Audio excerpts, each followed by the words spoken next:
is India friendless? Because of all the politicians that I've met since Operation Sindoor from the India Alliance group, all of them turn around and say that nobody in the international community stood by India, and those who did were very muted. And after it was like a 108-hour conflict, we ended it too soon, and we didn't get the support that we deserved and we needed. This is like a rant, yeah. This is this is like a complaint rant. Huh. Look, India is friendless. Is like an oxymoron.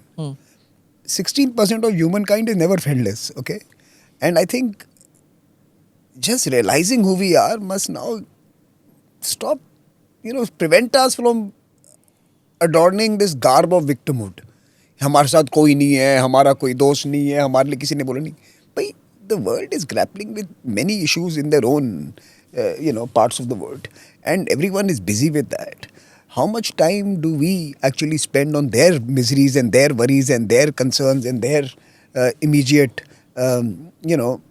political and economic crises that they are responding to?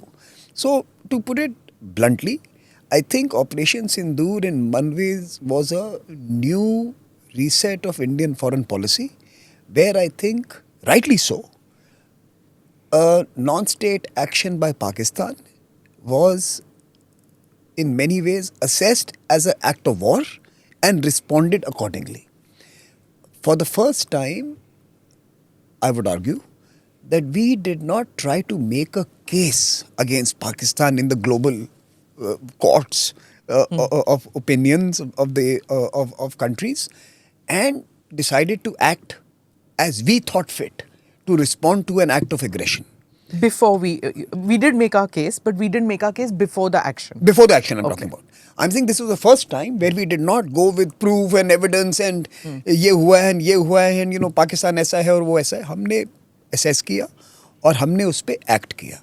We acted based on our own assessment of the action that we needed to take based on the act of aggression of Pakistan. We construed it as an action of the state of Pakistan and not non-state, and we responded accordingly. Now, I think this was a big departure from the past. It was setting a new threshold on the future of our bilateral relationships. I think that's the first. Now, when you decide to do this, and you have actually moved away from your previous history of diplomatic outreach to various capitals and bringing them on board and seeking their approval and seeking a kind of a de facto consent before you act, you have already removed that element from your calculus. You have removed a global participation in anything that you do from the calculus. Once you have decided to do it, फिर तुम्हारे साथ कोई है नहीं है is not a question anymore. You have decided to go alone and respond according to what you believe is the right action to take, and therefore then you must not expect कि मेरे साथ कितने लोग खड़े थे.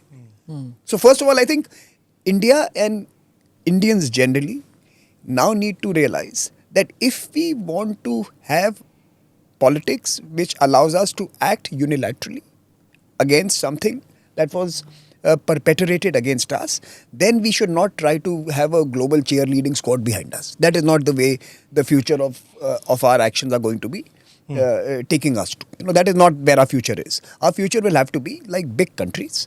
We should be able to reach rational and sensible decisions, act on them, be able to inflict punishment, and be able to also have the muscles to take some. It is not going to be a one-way street. So the game has changed. And therefore, I think many of us did not realize how momentous this shift was.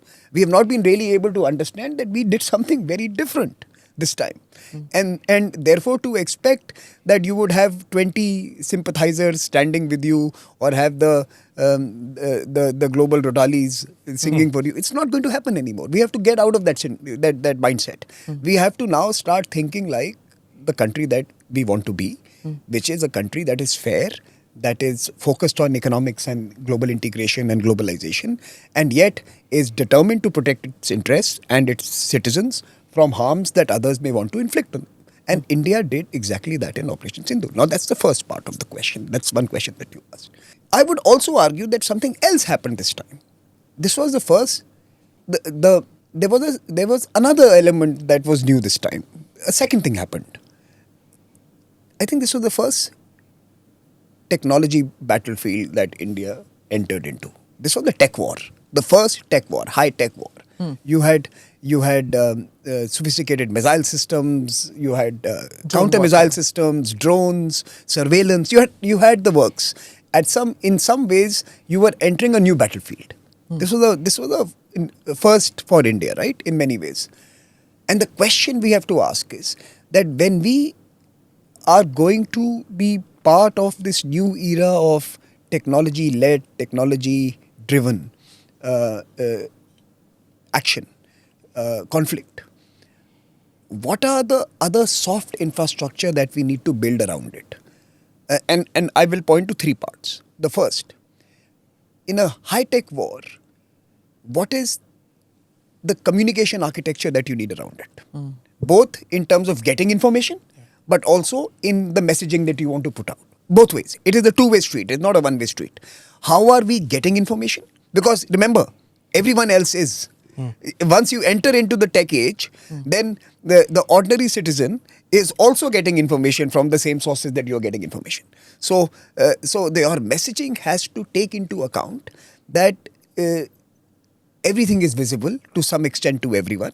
There is only some element that you know more than most others, and that has to be messaged in the proper way, in the correct way, for both strategic purposes, because it's not that you want to share everything and be absolutely transparent during the conduct of an operation, but you have to remember that you have to share enough so that it is credible, it is potent, and it shapes the battlefield advantages that you want to create. So I think in this tech age, do we have tech comms? And I think that's the first question that we must work on and we must take away from this particular conflict. But appeasing public mood is not one of those. Achieving battlefield objectives has to be the only driver of what comms apparatus you need to create. Okay. Our publics is a digital publics now. We used to be under the banyan tree. Now we are in the Instagram forests. But basically, we are still a political comms hungry public. I don't think strategic objectives should be attached to satisfying this crowd. Okay. That cannot be the purpose of any battlefield commander. That is the job of the political leadership.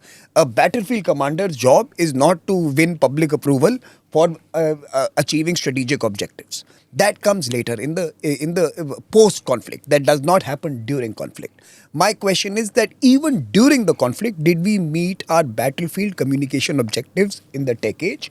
And that is an assessment our commanders must make and must continue to work on and must continue to develop and evolve. So as far as I am concerned, I thought our comms was fairly robust. I think in the very beginning, they got it right. At the very end, they got it right. In the last press conference. That's what matters. Right? They got both those press conferences right. In the middle, you were dealing with the fog of war. And, depending on where you sit, you will reach a conclusion on how we performed. And of course, in India, everything is politicized. So depending on the personality you like or dislike, you would decide whether the comms is good or bad. So I think as far as I'm concerned, Operation Sindoor was India deciding to go alone and do it by itself and to respond effectively and to treat an act of war as an act of terror as an act of war and respond in a suitable, appropriate manner. And that was a good first. Second, it used technology well. And by the way, I've been traveling through continents. I've probably done 11 countries since then. And I can tell you that in many of them, for example, I hosted a Yerevan dialogue in Armenia. The first thing I heard from my interlocutors in the Yerevan government was, we are very glad that all the weapon systems we are investing in worked very well. So they were very happy, So I'm just telling you what I heard. Like it's a lab or something? So look, in some sense, demonstration of in some sense, this was a demonstration of capabilities. And many that I met as I moved through my journeys in Europe and parts of Asia, including in the neighborhood, their response has been that, look, that your weapon systems work. B, that you have the capacity to act alone. Now, I don't know why when I come back, suddenly people are saying that we are, there is a problem acting alone. There is a problem taking actions alone. We have to stop seeking to win favor and approval of everyone around us. Nice. Big countries don't behave that way. If America was to try to seek the approval of everyone to become America, they would never have become America. So if we're telling America butt out, Huh. why should we ask फिर, Russia to come in or whatever? Anyone else. My point here is that you have to go alone. You have to develop the muscles of working alone, which I think we have. You also have to develop the social muscles of working alone, which means we have to now get over this mindset that somehow everything is a public opinion game and everything is a mandate that we have to win on the court of public opinion. This is rubbish. That's no win anyway. That is not how big powers evolve. Sure. Right? Yeah. If China had to seek global approval to become China, they would not have become China. Let's be very honest Not here. even America. If Americans, Western world. Let's talk about Western world or imperial. Yeah. Anyone, right? I mean, look at the Britishers. They were literally ruling the world by